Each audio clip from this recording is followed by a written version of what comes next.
जब आपने कहा दक्षिण भारत, तो दक्षिण भारत में मैं पहली बार गया था तो मुझे भली भांति याद है कि ये मुझे मालूम नहीं था कहाँ जाना, तो यहाँ झंडेवाला से, संघ कार्यालय से मैं पत्र लेकर गया था और सीधा चेन्नई में चेतपट है वो कॉलोनी जहाँ संघ कार्यालय, सीधा वहाँ गया था। तो वही लोग मेरे गार्डियन रहे जब मैं दाखिल हुआ मेडिकल कॉलेज में। बल्कि अब हमारे हॉस्टल के सामने ही एक युवा शाखा लगा करती थी जिसे कहा करते थे हाई कोर्ट शाखा। हाई कोर्ट मद्रास का बहुत पुराना मशहूर है।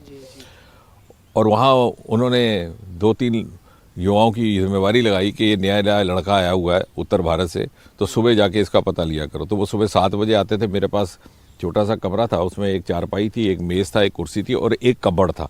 तो कबर्ड का जो ऊपरा शेल्फ था वो उनके लिए रखा था।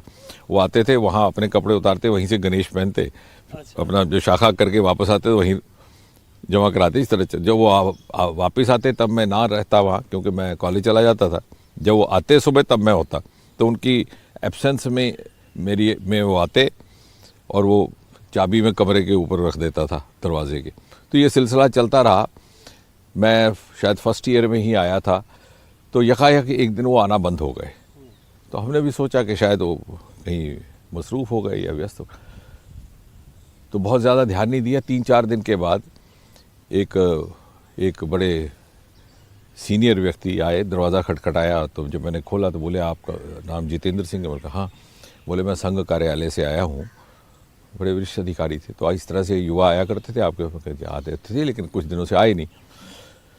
तो बोले यही बात समझाने आपको आए कि उनको ढूंढने भी मत आना और पूछताछ ज़्यादा मत करना, क्योंकि आप उस समय कॉलेज गए हुए थे तो इमरजेंसी डिक्लेयर हो गई है। इंदिरा गांधी जी ने इमरजेंसी की थी। अच्छा। 26 जून 1975। तो उसी दिन अगले दिन वहाँ छापा पड़ा शाखा पर और सबको उठा करके ले गए। तो आप बच गए हैं। कहीं आपको भी उठा लिया तो आपका इम्तहान वगैरह में दिक्कत आएगी परीक्षा का समय।